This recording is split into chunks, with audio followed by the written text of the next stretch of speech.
Welcome to LOA Today. I'm Walt Jason. With me today is the woman who knows how to set personal boundaries, Alyx Stande. This is your daily dose of happy. We are so happy you decided to join us today. Yes, you heard that right. For one night only, Alyx is back in the house. Hey, how you doing, girl? Hey. Good to have you back. I know, right? It's good to be back. It's been a Been while, a minute. 50 years. Yeah. Yeah. Lots happened during that time, too. Lots has happened. Which is why So we're many doing this things. today. This is our catch-up show. Yes. Yeah. This is a catch-up show, 100%. Yeah. And I was also thinking back to when you first joined the show and all the stuff you were going through, and then you went through a lot of growth while you were in the show, and a lot of medical issues, and you got married, and I mean, so many things happened along the way, and then A lot of growth. we went different directions. My God, you're a different woman today. Thank you. You are. And we're going to let listeners know exactly so how that's true, but I mean, even just looking at you, it's so obvious. I mean, you have confidence you didn't have before. You're alive in a way that you weren't before. I mean, True story. It's really something. So let's just start this way. How you been? What's been going on? Tell us a story. I've been amazing. Things are happening. So many things in the books and coming to you soon. But we'll get to that. Okay. So let's see, last 3 years, but I think last time we met, I was still healing from thoracic endometriosis. Yep. That was fun. Oh, yeah. Recommend that to anyone anytime. Sure. Yeah, definitely. Sign up for surgery, 100%. Yeah, everybody needs it. But yeah, no, after that, well, I mean, I'm still healing, but I think I'm good. I think I'm good now. I'm fine. I get the impression you're pretty healed. I am. Yeah. Physically and emotionally. Yeah. Yeah, that's good. Very much so. That's really good. It was a lot, trials and tribulations, ups and downs, but I kept it positive. I kept pushing and advocating. That was key. Because when you're not getting the help that you need, like I believe it was my psychiatrist who told me, you need a mark on the chart why you're not doing that. Why you won't let me have that medication, or what's your reasoning behind it? I need to know. And what's the plan of care?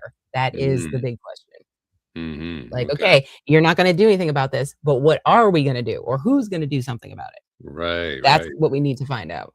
Yeah. So learned a lot of that stuff along the way. Ended up starting a thoracic endometriosis group on Facebook. Wow. Okay. Women didn't have that before. And because I'm not going to say it's a new disease, but I will say that it's being brought forth more to the light because more people are discovering that they have it. It's being recognized in a way that it wasn't recognized before. Yeah.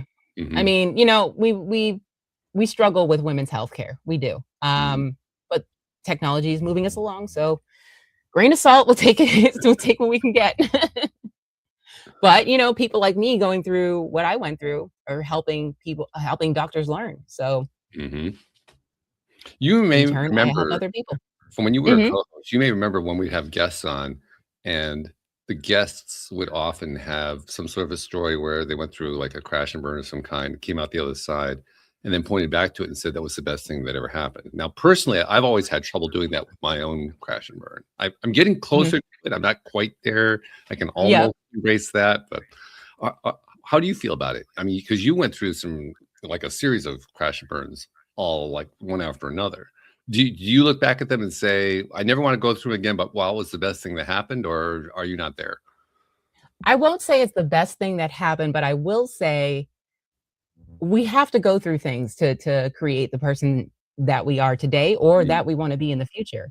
Yeah. And that can come with struggles, that can come with negativity, but it's all in what you make of it and how you deal with it. It's not always the incident, it's the reaction. So. Right. Yeah. How are you going to respond to it? Exactly. Which is the only thing we ultimately have the power to do anyway. Exactly. Nothing else is in my control but my response. That's it. Yeah. And boy, oh boy, did you respond. I did, I did. You really did. I mean, you kicked the butt down the hill all the way. I mean, it was just amazing what you've done coming through to the other side. But, It wasn't easy, but it's literally, I think I've said this before back in the day, it's like you don't have a choice. It's do it or die. Those are my mhm, only options. So I'm gonna do it because I don't right. wanna die. Yeah, yeah. Well, that's something that, Joel likes to point out. He says, Here's a test for you. Are you still breathing? Well, then your journey's not over yet." Exactly, exactly. So That's figure out how wonderful. to make it the best journey possible. Yeah, exactly. So, well, let's get an idea of what some of the things are that you've been doing during this journey, because you've had I mean, you were just telling me before we even got started here, some of the things going on just in the last few months alone, let alone the Yeah, last that was just year. the last month. I mean, it's been a good year for you, but it's been It has amazing been. too. Mhm. So I'm still, working on the crisis line, so I'm still doing that. Okay. Saving lives, making people laugh, cheering everybody up, Stuff. doing what I do best. You do very And, well. thank you. And, what else? What else? Let's see. Oh, I did have a separate podcast for a little bit, but then ended up being too booked and busy to actually keep doing it. They take some The price effort. you pay. Yeah. Oh, yeah. They're not necessarily easy. I mean, I'm very fortunate at this point because I have a VA who's, carrying most of the load for me, so Yeah, yeah. all I have to do is show up, but even so, I mean, there's some work that goes in on this thing. Mhm. Yeah. Mhm. Even with the technology today, Oh, yeah. it's still, like, hours of editing.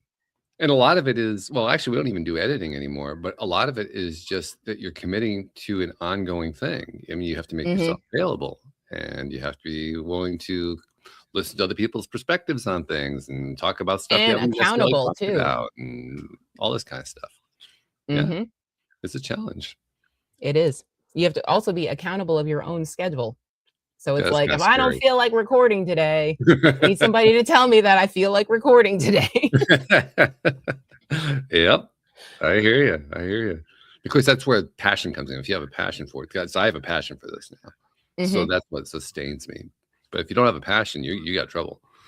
Yes, 100%. And Yeah. that's with anything. You have to have a Yes. passion for it. Otherwise, it's just work. And who Oh, yeah. wants that?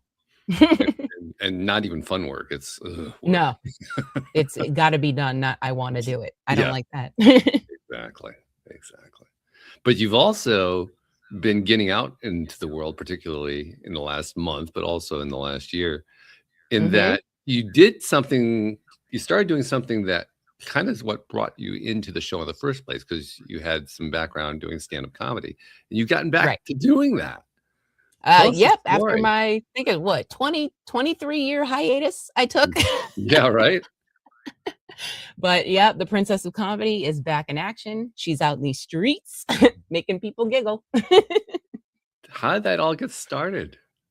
Um, good question. I don't I don't even Yeah. remember. I think I just I think I just said yes. I Okay. just an opportunity came about and no, I remember. I was sitting there for a couple of months and I was like, "Oh, this would make a good joke. This would make a good joke." And I kept talking about, and I'm writing stuff down. I always have. I've always, wrote jokes down or things that could come to fruition one day. But I never buckled down and said, "Okay, let's see where the open mics are. Mhm. where's the action at?" Like, and also the pandemic put a lot of things on hold because nobody was going anywhere. So there weren't any open mics, True. They don't do stand-up comedy virtually. They Not should, really. but they don't. Not unless you have Glory a to Netflix God, but special. yes. Yeah. Not quite sure why that happens, but there's a reason for it Right? somewhere. Why couldn't we? I don't But know. yeah, so Mm. I had a couple jokes and then I reached out to a couple people on Facebook who I saw were doing comedy locally on Cape. And I was just like, "Hey, I'm looking to get back on stage. Like, where do I start? What's going on?" Bro, let me tell you, doing comedy now versus 20 years ago, you elevate so much quicker and faster with just social media alone, Really? like, does half of the work for you, okay? Wow. So everybody knows your stuff because you put it out there and the world can watch it, as opposed to back 20 years ago, you only known locally. Right. So, it's a lot easier and a lot, to get your face out there, and then with that one opportunity comes more opportunities. So I went to that open mic, and then the producer who does the open mics was like, "Oh my god, you've been off you've been off stage for how long? Like what? Nobody even know." It didn't look like I missed a step. Nice. So I was like, "Oh, thank you." And then so he kept inviting me to more shows and more shows, and when I go to those shows, then people see me and invite me to their shows, and yeah, so that's where I'm You've at been with doing comedy show after anyway. show, and I almost caught you. I mean, you were doing one near me, and I couldn't make it on that particular date. The timing was just wrong. But I ended up canceling that one oh, did because you? it was giving unprofessional. I did First of all, I didn't like the setup. It was supposed to be a comedy competition. Okay, cool. I don't mind doing those. I actually do now because I found out it's really a popularity contest, and whoever brings the most friends wins. It's not Yeah, who does the best. So I gotcha. don't do those anymore. But it was supposed to be a comedy competition, but then they had us competing with musician acts, and I'm like, What? that don't even That doesn't make that sense. doesn't even no, no, not apples and oranges. What are you doing? No. And then they accidentally put us all in a group chat, and there were over 40 of us. I'm not competing against 40 other people in different genres. No. Mm-mm. That's crazy. Yeah. So when they get it together, they can call me. They have my booking info. Okay. All right. Yeah. I'm trying to imagine how that works with musicians. I mean, Yeah, so am I. yeah, I guess the band is playing a tune, and then it comes to a solo, and that's where the comedian is supposed to come in. How does that work? Right? It didn't make sense to me, but I was just excited to have, another show out of state, so I was like, "Oh, That sure," but that would have been yeah, great. Yeah. Well, I'm sure there'll be another one coming around this area at some point. So when you of get course, that, let me know, obviously, and there's plenty of opportunities out there. It's just a yeah. matter of what I'm saying yes to and do I have time? Now, what are you finding that people are responding to though? Because now that you've been doing quite a few of them, you have a sense of where the audiences are at. Mhm. Stage presence, I get that a lot. I have amazing stage presence. I can work a crowd. Good. I can adjust my set to, like, for instance, very scary moment. So I was doing a comedy competition, and part of my joke, my joke that I was using involves crowd work. So if no one responds in the first sentence, you gotta figure it out because like Mm, that's the basis of my whole set is right. who's in a relationship and and what's your love language. Nobody raises their hand and says anything. It's like, It's a oh, short alrighty, set. pivot.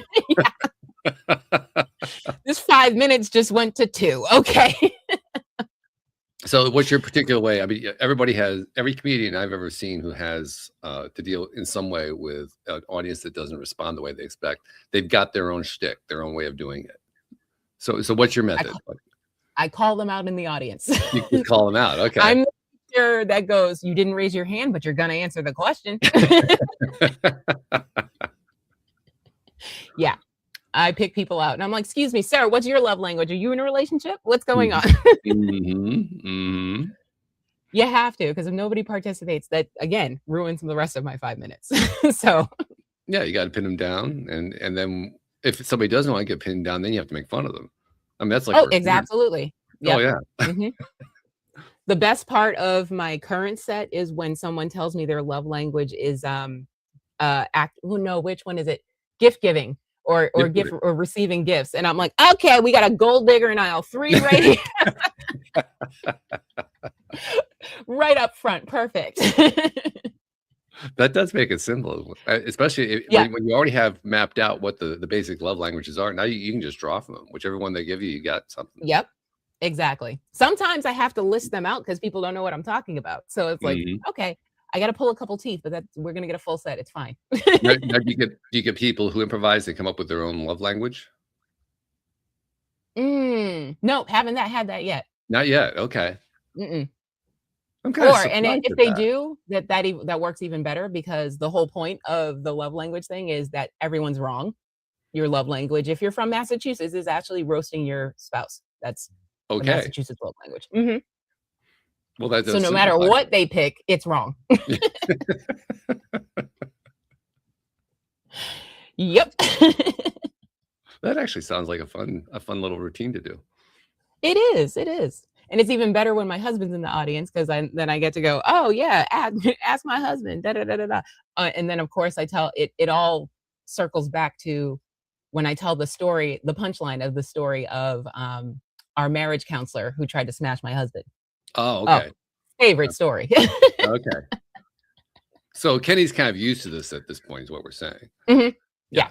Okay. Yeah. Well, that makes Because sense. like, what else are you gonna do with these things but laugh? So Yeah, of yeah. course. Yeah. Well, that's the beauty of it, isn't it? Because humor is all about trying to find ways to take the bumps and bruises of life and smile at them. Yes, 100%. Yeah. That's all you can do. You gotta laugh at it eventually. There's a time and a place, but eventually you should laugh about it. But it's just a question of when, right?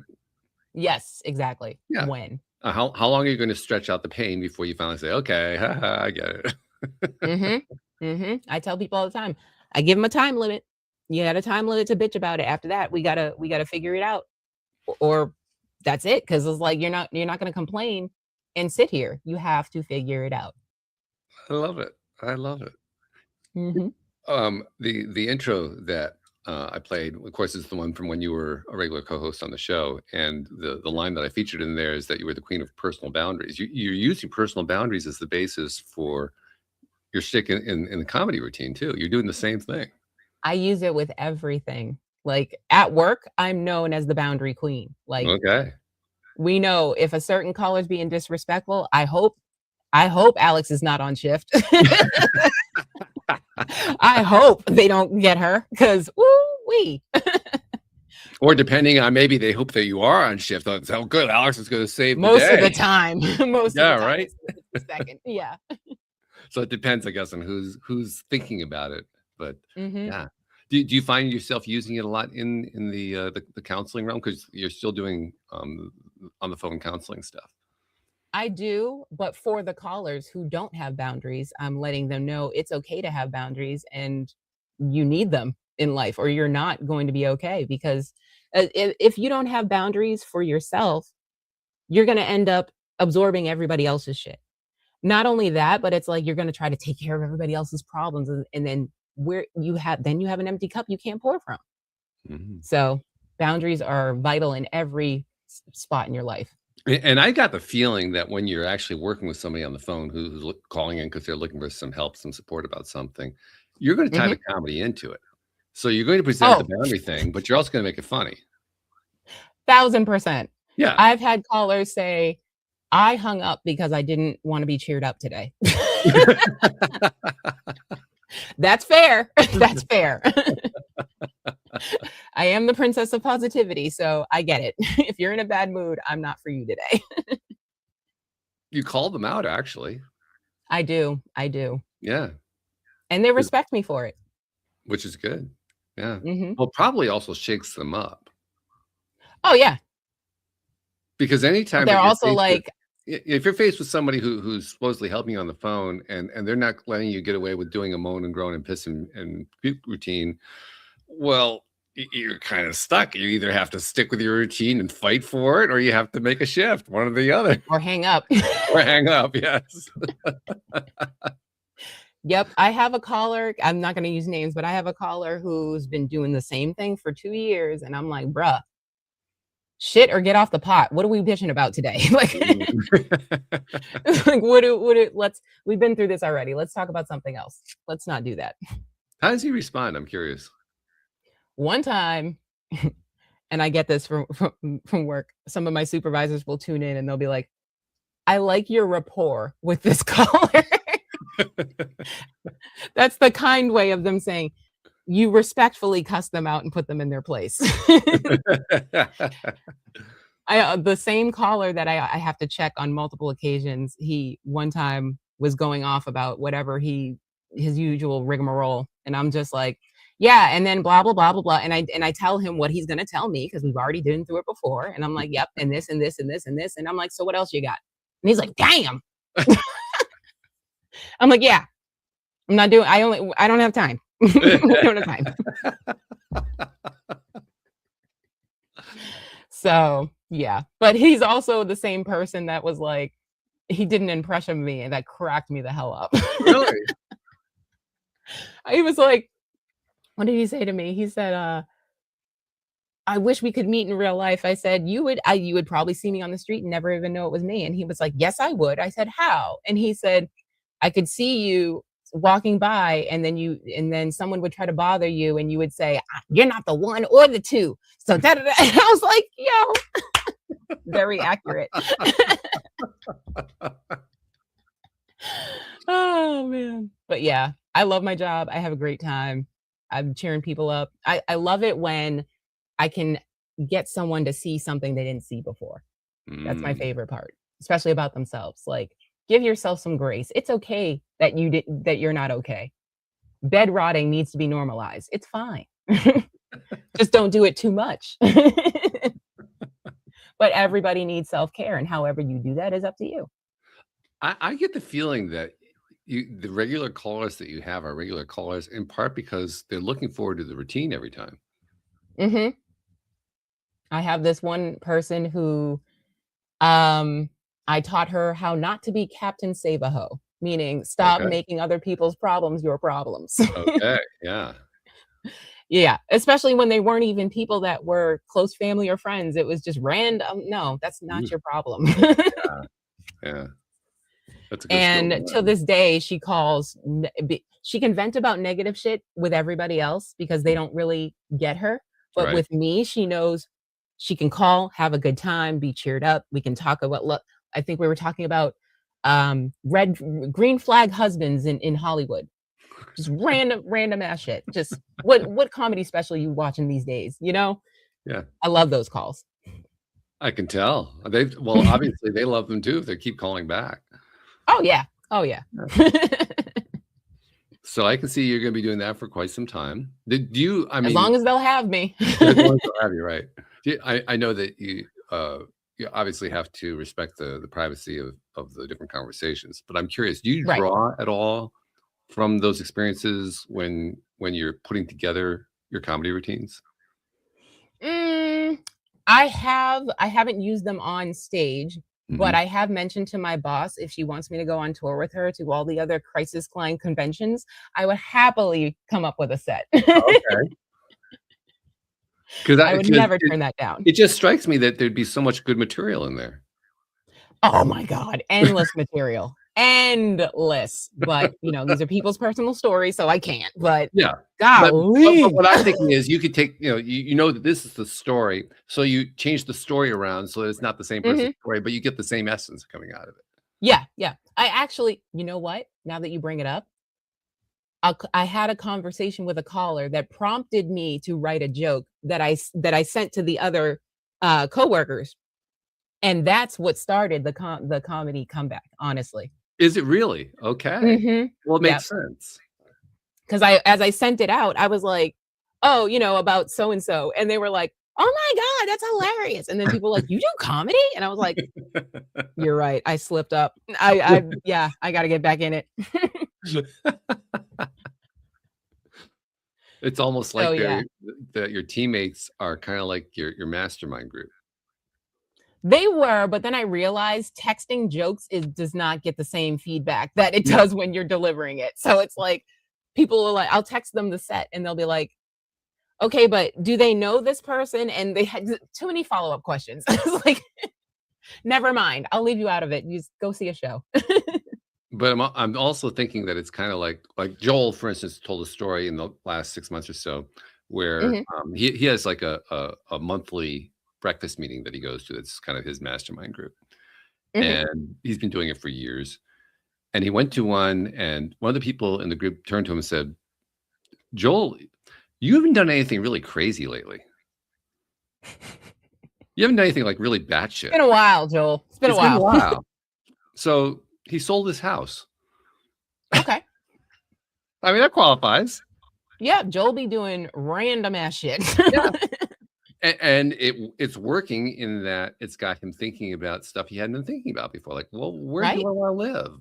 What maybe I Mhm. should change my environment." He thought about living on a lake, he thought about moving out to Tahoe, he thought about moving to Portugal. I mean, he's, like, exploring all these things Wow. just because he sold his house and moved into an apartment. Yep. So that's There's the nothing power of a holding you, which mastermind. yeah. So that's why I'm thinking with all the people that you're working with who are hearing you, you're probably getting feedback there that helped you, like you said, make the shift into, well, why don't I go back on the stage? Why don't I start doing routines again? Yep. Yeah. That's literally what it was. I sent one joke out and then it turned into, oh, Alex is super. Oh, and actually, I was known as the joke person at work. So it's like anytime Okay. times were hard, here comes Alex out of nowhere with a random dad joke to brighten up the day. Okay. Okay. Yeah. So that does it. There it is right there. hmm And you get the rep. And once you get the rep, then you have to start honoring the rep. And then once you start Yep. honoring the rep, well, the heck, you're practically on stage at that point. I mean, exactly. You almost become like a Robin Williams, because Robin would do movies and then hmm in between the takes, he'd entertain everybody. Yeah, exactly. Taking calls and typing jokes. Actors who did shows with him, that they described it as the best experience they ever had, in part because of that, but also in part because they got to know him in the process. hmm And that's part of Yeah, who you he's a are. So special that's how type of people get to know person. you, right? That's how people get to know Yeah. you in the process. Right. Yep. Exactly. Yeah. So you're basically carrying out what you started 3 or 4 years ago. Yep. You're carrying out that expansion that you've been working on all hmm this time. Everything we talked about, I have accomplished. It's kind of scary. It is when you think back, but then it's like, no, you've been manifesting this forever. It was just It time. had to come. Just had to. Yeah. Like how many years did I say I'm on a hiatus? I never said I was done Oh doing God. comedy. Yeah. Never did. Yeah. I don't care if Well, the I remember hiatus was 2 asking you one days or time. 20 years. I remember asking you one time, and you start off by saying, "No, I will never do it again," and then you backed off a little bit because you realized that was a little bit too extreme. But Yeah, yeah. you were set on, "No, this isn't gonna happen." Yeah, well, that was deep in my agoraphobia. I wasn't Mm, going outside, so I'm definitely not doing comedy. absolutely. Yeah. Yeah. Yeah, you wouldn't even leave the house. Nope, I would not. Fun fact about that, Okay. because of that, I'm actually I don't know if I can say it yet, but I'm gonna. Um, PBS is doing a special on me and Kenny's love story, Really? and it brings it back here, which ironically, because without this show, I wouldn't have met Kenny. You remember the Wow. story. Well, you can't just leave it hanging there. You gotta give us a little bit more than that. I was pausing for dramatic effect, but Oh, yes. it worked very well. Well done. So, for those of you who are tuning in who don't know me from 3 years ago or so, actually, oh my god, no, I met Kenny 6 years ago. Yeah, it's been a while. Wow. Okay, so me and Walt did an episode, about love, and we had, I think it was a relationship coach who was, Mhm. responsible for creating Facebook dating. Right. And I said, and I was like, "Oh, these apps are horrible. These men suck." Bah, bah, bah, bah, bah." And she was like, "It's different. Give it a chance." I was like, "Lady, you got one more." And I did, and Kenny's my one more, and here we are. So now, and it was funny because after that, like directly after that was the pandemic, and we all got Yeah, locked in. So it was yeah. like, "Oh, we gonna learn about each other real fast and Which real you did. close." Oh, yeah. And during that time, someone from Facebook actually reached out to us because they wanted to do successful stories on Facebook dating. Oh, I think I But remember that. then, Yeah, yeah, okay. yeah, yeah. So, but then, pandemic happened, production shut down, nothing ever came of it till this week. So this week. Okay, over the I would say this month because I've been speaking with the producers and casting directors, and they're just trying. So now we have a meeting tomorrow where we're focusing on what parts of the story we're going to focus on, and so it's called Stories from the Stage. It's on PBS, and we're going to be doing the love story. Wow. Now, what stage are you in right now? Is this like we're still in the idea stage? Is this actually going to go to production? Is this have a We release? are shooting in front of a live studio audience on Valentine's Day. You are? Okay. So Mhm. production is actually scheduled. And is there an anticipated release? I mean, it's probably too early for that, but I don't know what the release is. I don't know mean, yet. it's 2025. Yeah. Immediately? I don't know. Ask me in 2026. I get it. Okay. Seriously, right? But that's exciting. That's fun. Yep, yep. I'm very excited. I'm super excited. Could you have Everyone I imagined back when mm, you met Kenny, you did the Facebook dating thing for the first time, you were one of the very first people to get success off of Facebook dating. yep. Could you have imagined at that point that something like this would happen? No, no. Thought it was gonna be another app where I was just gonna swipe past all these fuckboys and keep it moving just to prove this lady's point. Oh, but nope, she was right, I was wrong. And I can And admit that, that's fine. and I'm very pleased to see I was at the wedding. So yeah, You it's were, you wow. were, because you were there for the whole thing. Man, you are instrumental in the growth I've experienced and the woman I am today. Let's clock that. Clock it, Walt. Okay, now I'm starting. I mean, my face is always red, but now it's getting really red. So okay. Are you blushing, Walt? No, thank you. I But yeah, appreciate it. like towards the end of my rougher years, you were there going, "No, we don't talk, we don't do that. We don't give up. We keep it moving." And I'm It's like, true. "You're right. You're absolutely correct." You know what's really funny about that though is that Mhm, yeah, I was saying that to you, but I was mainly saying it to me, and you were happening to be at the other end of the mic. mhm. And that is also the other thing I learned about being on this podcast is always tell your story because you don't know who you're helping. You don't. No. Mhm. Yeah, it's actually kind of exciting when you It is. discover that you are helping people. Mhm, It's a little shocking. I like to tell this story about how this was about 3 years before you came onto the show. I got my first contact from somebody, from a listener who's still a listener today, by the way. But she mhm, reached out, sent a message, and she liked an episode we did and so forth. And it was the first time that I realized that I had listeners. mhm. Now, I'd been doing it with Joel for about 3 or 4 years at that point, right? Right. But it was just us getting together and doing a phone call. I mean, I listeners? What are those? Right? So the first time I get this message, like, oh my God, what have I been saying? Did I say Right? anything You start stupid? looking back like, "Am I gonna be canceled? Oh my god, what Yeah, am I telling right. people?" Well, that's right. I hired myself. They can't cancel me. But even worse, they could just go away and say, oh, he's such an idiot. Right, right. But it really is amazing when you do get the feedback, because you do get good feedback. The people who Mhm, are going to mhm. listen to you are the ones who like you anyway. And Exactly. and when you get feedback that you help somebody in a way you didn't even expect, it's almost intimidating. Mm, Not quite. It's humbling. Humbling is probably the better word to say it. yeah, yep. I think That humbling's a good word. somebody benefited from something that you were just trying to learn yourself, and they got the benefit out of it too. It's like, wow, who Yeah, knew? and that It helps you grow too because it's like, does. "Oh, that thought I had worked for somebody else, then maybe I should revisit that thought." It really shows you how strong that ripple effect is, because Mhm. we talked about the ripple effect all the time, Oh, yeah. Mhm. but when you experience it, I mean, that's what you've been doing. You've been experiencing your own ripple effect. You've been experiencing the ripples of what you started 6 years ago, Yep. which, by And the I way, was probably not all always by will. itself. Yeah. It's been crazy, but it's been what I wanted, so here we Yeah. are. Now, when Kenny came into your life, um, he was different from the other guys you'd previously been dating, and he Mhm. was, I mean, you obviously took to him big time, Oh, but yeah, he's gorgeous, hello. but also you guys had that same kind of effect on each other because you did Mhm. come from very different backgrounds.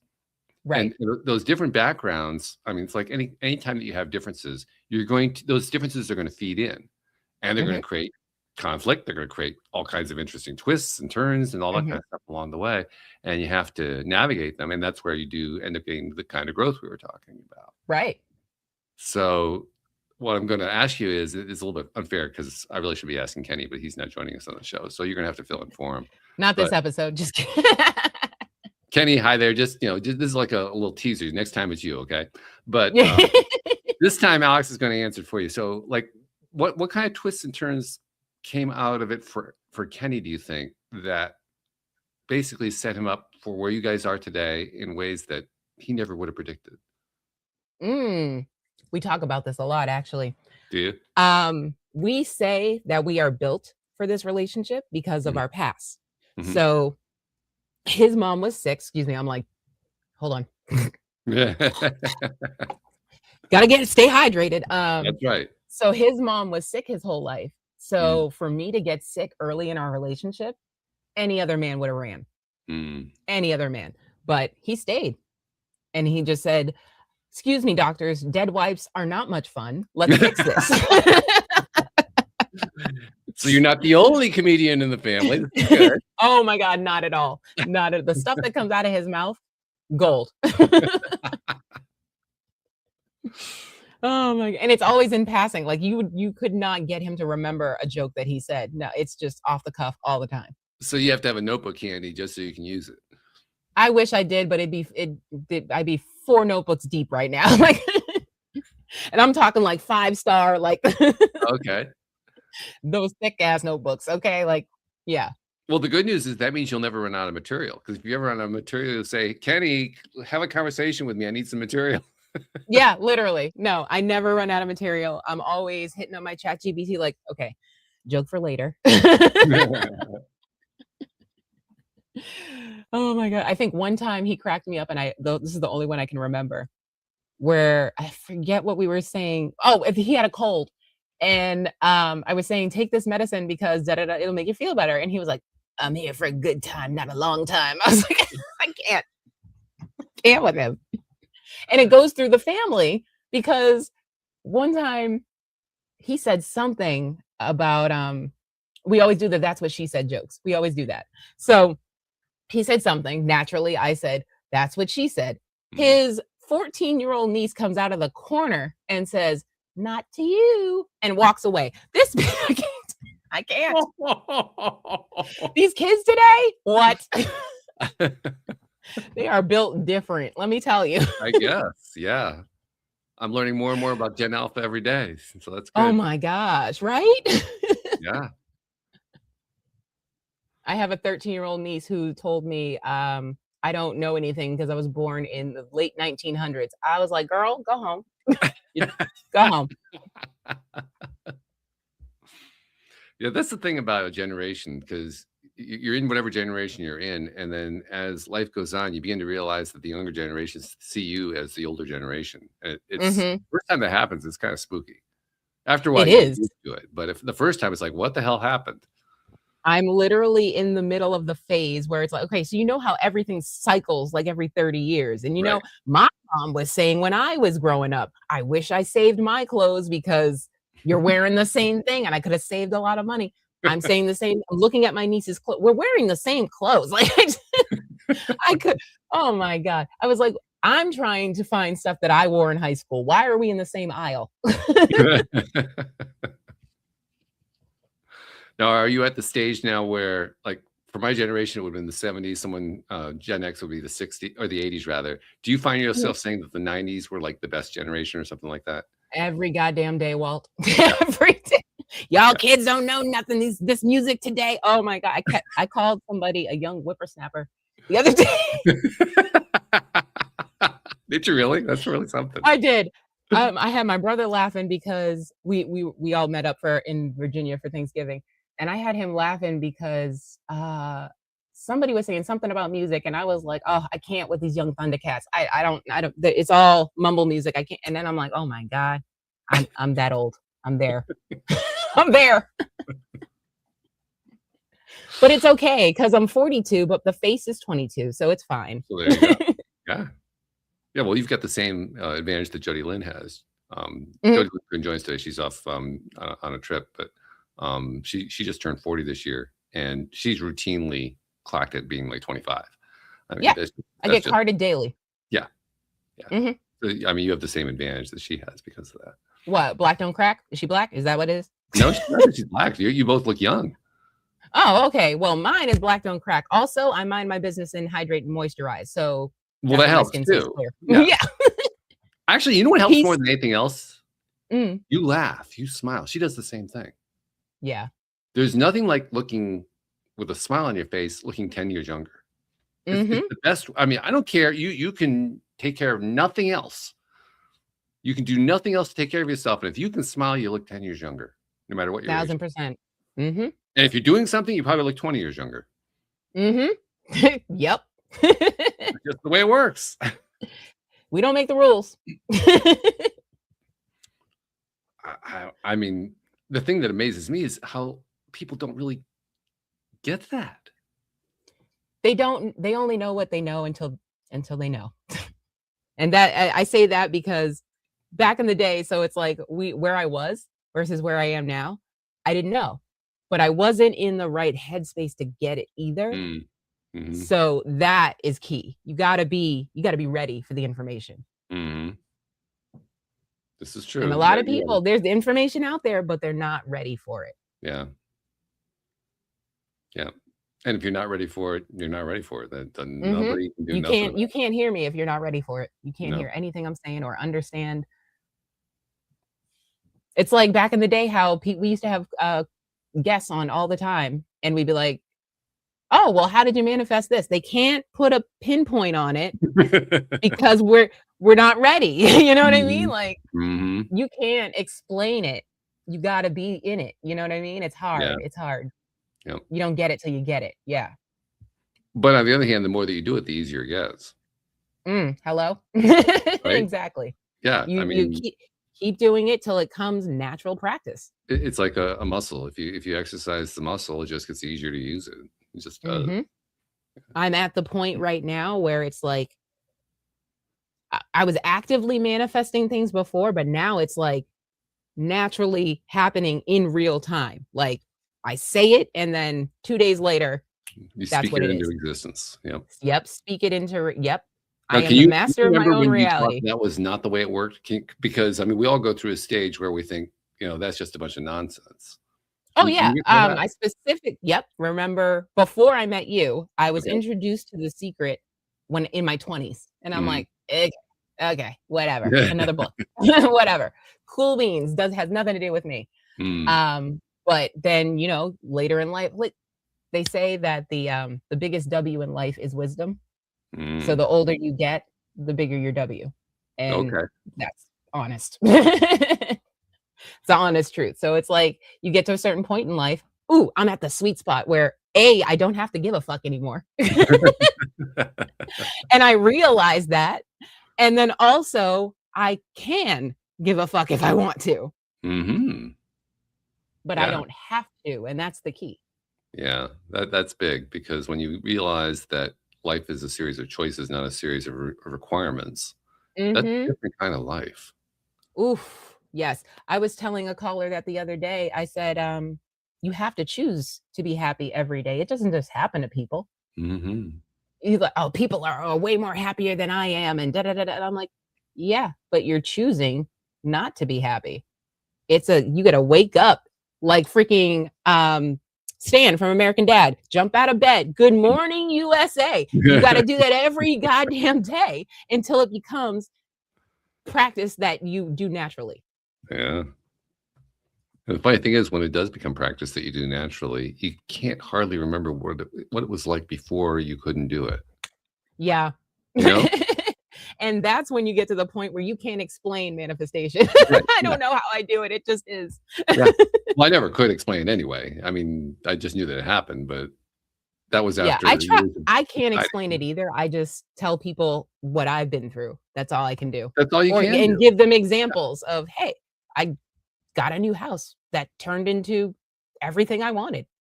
Yeah, which But is ideal. also, we used to talk about all the time about getting out of your comfort zone. And Oh, I yeah. remember I was like, "Now, Walt, I'm not going anywhere. I like it here. It's comfy, it's warm. I'm not moving." You fought for comfort zones better than anybody I can remember on the show, Oh actually. my god. I did. And now I realize you've said it my whole life. You gotta get uncomfortable to get comfortable. Isn't it an interesting thing that once you finally do that, you realize that it's actually much more comfortable than it is to It how is. do you say it right? It's much more comfortable to be uncomfortable than it is comfortable to be comfortable. Right. that make It's not sense? even uncomfortable. It's just Yeah. change. People don't like change. I hated change. Still Mhm. do. Still do. I hate change unless I'm the one changing it. But Well, now that's I'm the one big. changing all the changes. Yeah. I mean, who else is gonna change it anyway? Hello. I mean, Exactly. well, actually, that's why people get stuck in comfort zones. They're looking for somebody else to change it. Yes. But here's the plot twist, everybody. No one's going to save you. You have to save you. Well, that's no fun. Oh, suck it up, buttercup. That's life. Nobody said it was fun, but we're here. You can make it fun if you want. That's up to you. And the funny part is it actually is fun. It's a lot It of it really is once you yeah. really get into it. It's a You blast, and you just have to that's kinda the break part. it. You have to break the ice Yeah. more than anything else. Once you break Mhm. the ice, after, the first 4 or 5 times, it's like, "Oh, shoot, this is old hat. I can do this. No big Yeah, yeah, yeah, yeah. And some people, you just gotta let them sit. Let them sit there till they're ready. There are a Just lot like of you did. You people. were like, "Okay, you wanna stay in your comfort zone? I brought it up 3 times. I'm done. Mhm. You call me when you get uncomfortable." And I did. I noticed that a lot these days. I've been particularly noticing the large level of blamingness that goes on. Mm, A lot of and the blaming, lack of accountability. lack of accountability, and a lot of finger pointing. Yeah. Mhm. I mean, because it's a whole lot easier to point a finger than it is to point it back at yourself and do something about it. But there are 3 pointing back at you. Which is really annoying, but we try to skip that part. It is really annoying, but so true, though. It is, it's very true. But it really is fascinating how so many people are still stuck there. It's fun to Mhm. see the people who are climbing out of it. A lot more people are climbing out than, say, 50 years ago, a whole lot more. Yeah. Yeah. It's been a large shift. But the vast majority, I'm gonna say the vast majority being like at least 60, 70% of the population, they Mhm. get stuck and they stay stuck. And they're actually proud to be Yep. stuck in some ways. Yep. I get callers all the time. I explained to them, I said, do you know how you're gonna feel if things get better?" Because yeah, I feel like they're stuck because they don't know any other way. They don't know it's okay to be happy. They don't know Mhm. what to do with themselves if they don't have an issue to bitch about. Like, let's be real. They don't if I don't know what to do. I don't feel needed if I don't have someone to complain about or complain to. I think there's also a belief, it's a false belief, but there's a belief that if you stay in the mindset of having something to complain about, you're powerful, But are you? but you're not. It's actually You're very not. powerless. Yes, it is. But people believe that it's powerful, Mhm. usually because they were influenced negatively by somebody else who did the same kind of thing, and they figured, well, they got what they wanted, even though they really didn't.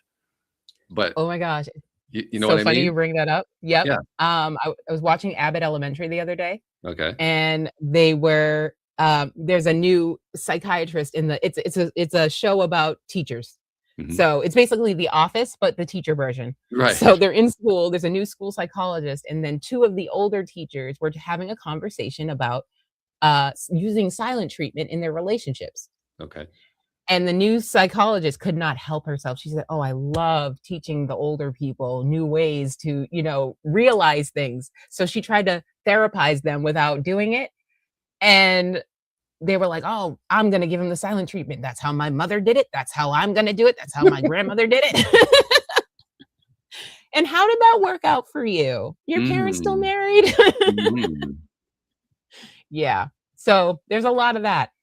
There's a lot of stuck in your own old ways, Yep. but it's not helpful to anybody, even especially yourself. I try to remind myself that when I see people, because I do see lots of people who choose, you can tell they're choosing to stay stuck. They think Mhm, that it's empowering in some way, but they're essentially making the choice to stay stuck. I keep mhm. thinking to myself, there's something about their journey that they haven't finished yet. I don't Absolutely. necessarily know what it is, Mhm. but there's something it's not like people stay stuck because they just like being stuck. No. They stay stuck because it pays off in some way. Mhm. Even if it's negatively, it's still payoff. Yeah, unfortunately. Yeah. Well, that's what I'm coming to grips with. I'm coming to terms with. I would have said unfortunately too, but now I'm thinking, is it all that unfortunate? Because they wouldn't continue on that path if it didn't pay off in some way. Mm, They just wouldn't. The moment that it's no longer worthwhile is the moment they're gonna change. exactly. Usually associated with some kind of a crash and burn, but even if there isn't, Mhm. something has to shift before you're willing to say, "Okay, I'm gonna think about this differently. I'm gonna do something different. I'm gonna treat things differently." Whatever. You don't make that change until something shifts in your mind that says, "This isn't working. Yep. This just doesn't cut it for me anymore." Or when something else out of the norm happens and you're like, "It could be this way? Hold on. Hold on. Nobody told me." Yeah. Well, that's similar to my Yeah. story. My story was I didn't actually believe you could have an emotion other than a default emotion that was associated with whatever the event was. Mhm. I honestly believed that it was not possible. I thought that everything had an emotion that was attached to it. It was just that one kind of emotion, and everybody knew what Yeah, it you was. didn't know you could choose your own emotions. Yeah. Yeah. And I remember the first time at my ex-wife's suggestion, Louise suggested that next time I take a walk, just find some flowers and look at the flower and look up close at and see what's going on there and see what happens to your mood when you do that. Mm. And I remember trying it under protest, but I tried it and I was astonished. Like, Mhm. I'm in a place right now where I feel pretty miserable, and I just found a way to make myself feel better despite the fact that I feel Yep. miserable. This feels really weird. Right? Exactly. You don't know till you know. Yeah. So I know what that's like. I know what it's like to be in that kind of a stuck place, and like you said, be surprised, but wow, Mhm. it actually can be different, Yeah. Or I can do this. or I can That's the do better this. one. I Yeah, can do this. yeah, yeah, and then watch out, it's all rules are Literally. gone that way. Watch out. All the boundaries are gone. All Yep. the filters are missing. Exactly. Oh my god, I had a so true though. conversation with I've started participating in some, local singles meetup groups, and Mhm. had a conversation, we were at a dinner, and all people I didn't know, and Mhm. there was this one woman there, her friend basically introduced her to the rest of us by saying, "Michelle has no filters." And Sounds she like had my introduction. and she literally had no filters. I mean, she would just talk about anything, didn't matter how acceptable it was, I mean, just, and it was great entertainment, first of all. Mhm. I mean, it was fun, it was funny. I made a comment to the person next to me, I said, "This is the best table to sit, I'm glad I'm sitting here." Yeah. But I'm sure in longer visits, it's can become taxing, which is Well, what you gotta sure, yeah, dial it down sometimes, but yeah, yeah, it's a good vibe. It's a good vibe. but it also has the advantage that when you have basically, that's a person who's demonstrating to you what it's like to shift. Mhm. You don't think about it that way, you just think, "Oh, they just don't have any filters." Mm, But they're also showing you what happens if you behave differently from the way that you always thought you were supposed to behave. If you exactly. think differently from the way you always thought you were supposed to think. If you believe Mhm. differently from what you always thought you were supposed to believe. And it's eye-opening. It is. Yeah. It's terrifying, but it's eye-opening. I mean, it is terrifying because it's change, but at the Mm, same time, it's exciting because it's like, life is so easy when you're on this side. It's mhm. so less stressful. So do you have any sense of what your next non-stressful, stressful thing is going to be? I mean, where is this thing going in your life? I have so many things. First and foremost, I'm writing a musical. Are you really? Mhm, mhm. Wow, you're bringing So back the music. I mean, musical, that's practically dead, and you're bringing it back. That's great. right. So I was in a musical last month, and that's what started it. So Okay. I was in it's called Beehive, the 60s musical. And as I'm, and I'm okay, that's another serendipitous story, but give me a minute. So but as I'm performing, I'm realizing these are songs for old ass people. Like look at our audience. Like they're all, Mhm. no offense, your age people. And Yeah, they're having a great time because this is music from their era. right. Where is the millennial musical? Alex has to write it. That's Ah, where it is. okay. So Okay. that's the idea. That's what I'm coming up with. I've already hit up 2 of my classmates from high school. Okay. One of them is on tour right now, so I have to wait for him in 2026. Okay. The other one is a actual writer, like does this for a living. So it's like I need him for the stage directions and all that stuff on the all the PJ stuff that what I mean? All the PJ stuff. So I need him for that. And then, I got the ideas and then Mike has got the music. And then I also when I did the play, made so many connections that I can start. This is going to be my Hamilton. Okay, let me tell you. Okay. All right, this is going to be huge. Clock it now. This is going to be All right. huge. Okay. So yeah. How, So back how do to you, how it all started. yeah, right. So I again with the comedy, I was like, you know what? I forgot I'm a theater kid. Hold on, there's a theater community on Cape Cod. Let me find out. So I went to an audition for another play. I didn't get the part. Fine, whatever. Because when something doesn't go your way, something bigger and better is in the works. Right. It's just happening so much faster now. Mm. It's not months down the line. It's like 48-hour turnover. Like, Mhm. so I didn't get the part. I came off of a comedy competition. I did not win. It was a bad Thursday. But Friday, Uh-huh. Friday, I get a phone call from the director of who I happened to pass in passing at my audition. She wasn't the director for the show I was auditioning for. She was just, happened to be there. And one of my friends who was already in her production, I was saying hi to. Okay. So that's how. Long story short, their actress who was playing Aretha Franklin and Tina Turner got double pneumonia. Mm. So her Wow. lungs are not singable. And I'll be honest with you, I've never sang on stage ever. I am a shower singer on my best day. But I said, fuck it, we're going live. Yeah, I'll do it. I don't care. Let's They called me up. They were like, can you do it? I said, yep. And they said, can you come in for rehearsal? I said, I'll be there in 30. And then they gave me the music. Now the thing is about musicals is like you think you know the words of these songs. I thought I knew Tina Turner. My mom played it every Sunday, but I didn't know all the lyrics. I thought I knew. I only knew the chorus. So I had some work to do. Keep in mind the show opened 2 days in 2 days. Oh, okay, geez. These people have had 6 weeks or longer of practice. I'm Right. coming in 1 rehearsal. Right. Yeah. And did that.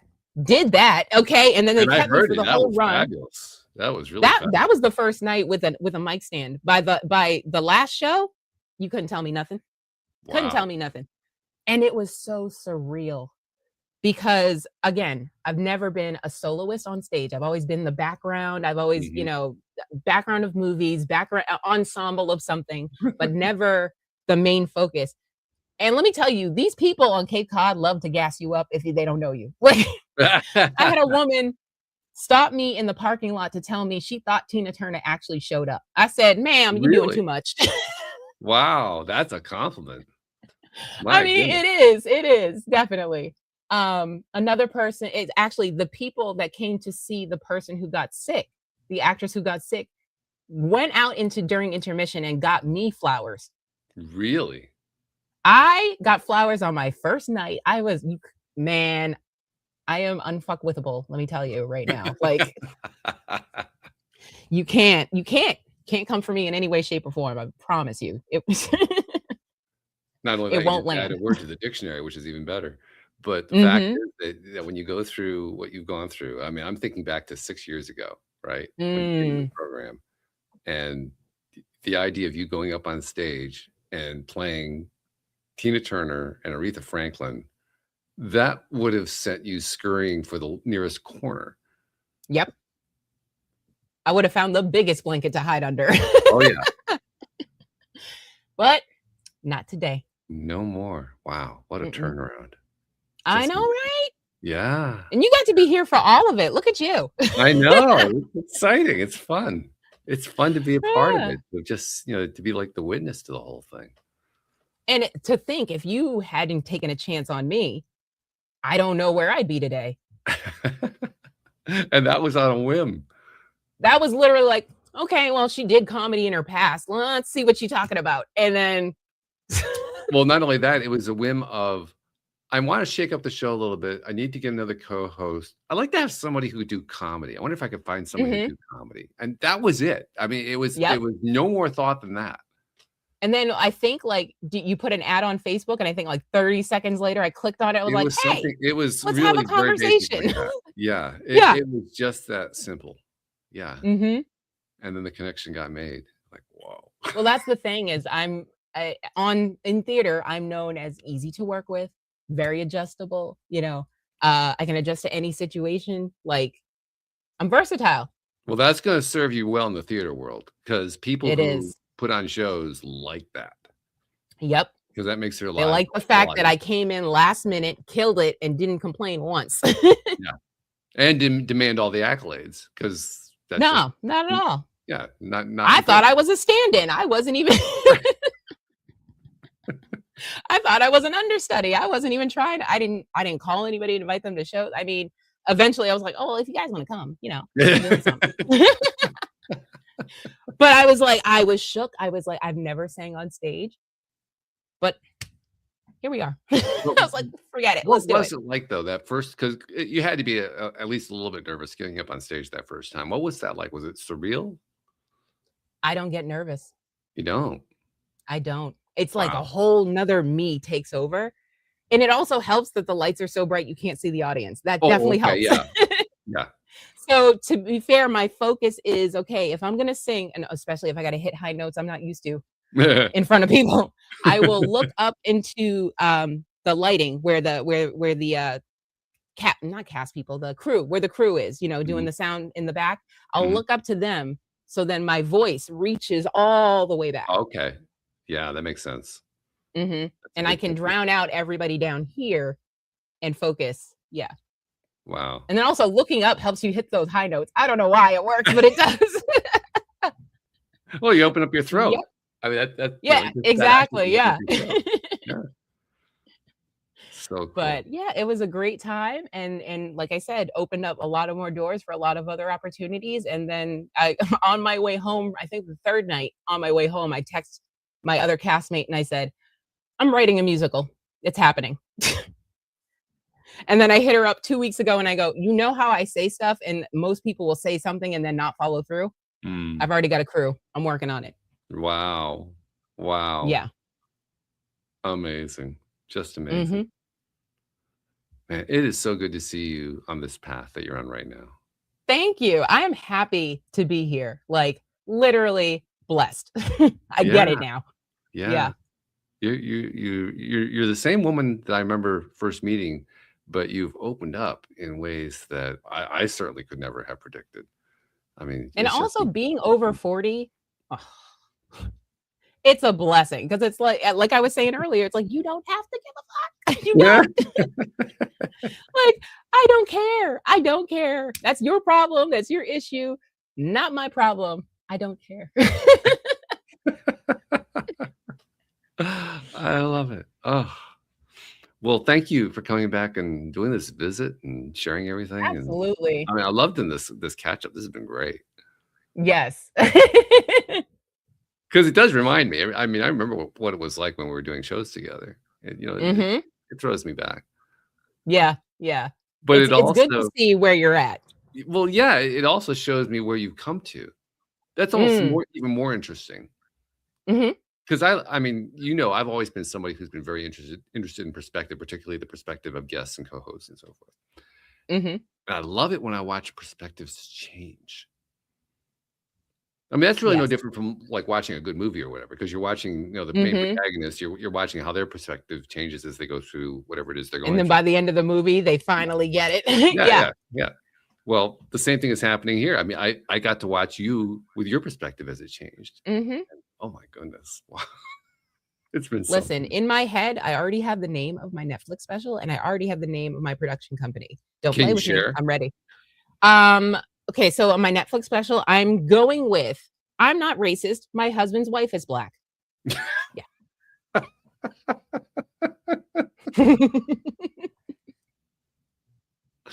That has so many layers to it that you can have a lot of fun with that one. It does, because interracial relationship, but also my comedy is a brand of infotainment. So it's like Okay.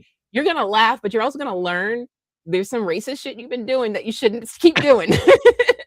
Like, please don't touch my hair. I am a Black woman. This is my crown. You don't touch the queen's crown. Hello. I don't care how soft it looks. I don't care what style you've never seen. Do not touch a Black woman's hair. And I'll leave y'all with that. So now, among other things, we've performed a public service. This is a good thing. This is a success. Exactly. Public service. I love this. This is good. Well, thank you so much. And don't be so much of a stranger. Don't wait 3 years to come back for the next one. Oh no, so many things are happening. I'm gonna have to catch you up on a 6-month basis. You better buckle up. Yeah, that works. That works. You got the link. You know where to find us. I know where you at. Hey, there is something that I've been doing since you left the show. I'll do it with you. And it's something I've really enjoyed doing because, well, first of all, I get great reactions from doing it. Okay. The way we do it now is whenever, especially when we have a guest on, we have 3 things that we do at the end. The first thing is we invite them to tell us, how do we reach you? How do people find you? What, how they find your book or your course or whatever it is that you do. And the second thing is I have my co-host kind of tie everything together and say, okay, here's what I take away from this particular show, and here's what was wonderful, and so on and so forth. And the last thing I say is we live in a time now where we can do shows like this. And I have co-hosts who are in the UK and in Cape Cod and in Richmond, Virginia, and Alberta, Canada, and I've got guests coming from all over the world. 30 years ago that was impossible. Today it's normal. And it's part of a larger norm where we can not only just do podcasts, we can self-publish books, we can create courses, we can become coaches, we can share messages on social media, we can do all kinds of stuff that we could never do before. And in the process of doing that, we get followers, people who tune in. Sometimes they even contact us and scare the crap out of us, like, oh my God, there's somebody listening. But over time we reach more and more people and we help them in ways we didn't even know about. And that's where I noticed there's a gap. And the gap is we don't get credit for that. Hello. So that's where I say, and I'm going to say it to you too, on behalf of those people you've never met and never seen and never will meet and never will see, who you've been helping in ways you didn't even know about, Alyx, on their behalf, thank you for what you're doing, because you're making a difference in this world. You're going to make me cry. Oh my God. Yeah, I get that one a lot. Even though I hear it every day from the callers. Oh my God, Walt, too much. Oh, but thank you. Yes, it's true. It is true. It is. And I really do appreciate it. And I know they appreciate it too. So I'm glad to be here to help everybody. We need to recognize this stuff. I am the vibe. Oh, this is great. Oh my God, I can't believe you made me cry. You're too much. I will never stop surprising you. For the rest of our time together, I will never stop surprising you, I promise. I won't either. I will not either. Good. I'm looking forward to that. It's going to be good. So, well, thank you again. And thank you to our podcast listeners everywhere. We will see you all next time here on LOA Today. Goodbye, everybody.